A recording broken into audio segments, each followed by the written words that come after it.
ഇനി നമ്മളൊരു ഡിസിഷൻ എടുത്തുന്നിരിക്കട്ടെ, ആ ഒരു ചോയ്സിനോട് ഒരുപാട് അൺറിയലിസ്റ്റിക് ആയിട്ടുള്ള എക്സ്പെക്ടേഷൻസ് ആവും ഉണ്ടാവുക. ഇപ്പോൾ ലൈഫ് പാർട്ട്ണറുടെ എക്സാമ്പിൾ തന്നെ എടുക്കാമേ. നമുക്ക് അയാളെന്ന് പറയുന്നത് നമ്മുടെ കുറേ കാലത്തെ കൺഫ്യൂഷൻസ് കഴിഞ്ഞ് നമ്മൾ ബെസ്റ്റ് എന്ന് കരുതി എടുത്ത ആളാണ്. അയാളിൽ നിന്ന് നമ്മൾ ഒരുപാട് കാര്യങ്ങൾ പ്രതീക്ഷിക്കും.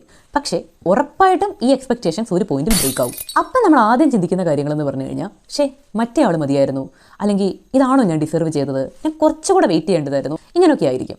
ഇത് ഗ്രാജുവലി നമുക്കൊരു ഡിസാറ്റിസ്ഫാക്ഷൻ ആകും ഉണ്ടാക്കുക. അപ്പം നിങ്ങൾ ചോദിക്കും, അപ്പം എന്താ ഞാൻ ബെസ്റ്റ് ഡിസർവ് ചെയ്യുന്നില്ലേ എന്ന്.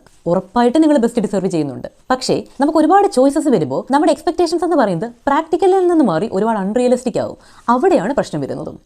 ഇനി പാരഡോക്സ് ഓഫ് ചോയ്സസ് എങ്ങനെ ലിമിറ്റ് ചെയ്യാമെന്ന് ചോദിച്ചു കഴിഞ്ഞാൽ, ആദ്യം ചെയ്യേണ്ടത് നമുക്ക് എന്താണ് വേണ്ടത് എന്ന് വ്യക്തമായ ധാരണ ഉണ്ടാക്കുക എന്നതാണ്. അങ്ങനെ വരുമ്പോൾ എത്ര ചോയ്സസ് ഉണ്ടെങ്കിലും നമുക്കൊരു ഡിസിഷൻ എടുക്കുക എന്നുള്ളത് വളരെ എളുപ്പമായിരിക്കും.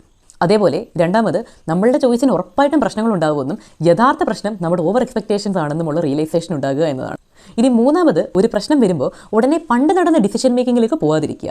അത് പാസ്റ്റിൽ നടന്നൊരു കാര്യമാണെന്നും അന്നുണ്ടായിരുന്ന ഓപ്ഷൻസ് എല്ലാം ഇപ്പോൾ അവിടെ ഉണ്ടാകില്ല എന്നും മനസ്സിലാക്കുക. ഇങ്ങനെ ചെയ്തു കഴിഞ്ഞാൽ ഒരു പരിധിവരെ ഡിസിഷൻ എടുക്കുന്ന സമയത്ത് നമ്മുടെ കൺഫ്യൂഷൻസും ഡിസിഷൻ എടുത്ത് കഴിഞ്ഞുള്ള നമ്മുടെ സമാധാനവും സേവ് ചെയ്യാൻ പറ്റുമെന്ന് എനിക്ക് തോന്നുന്നു.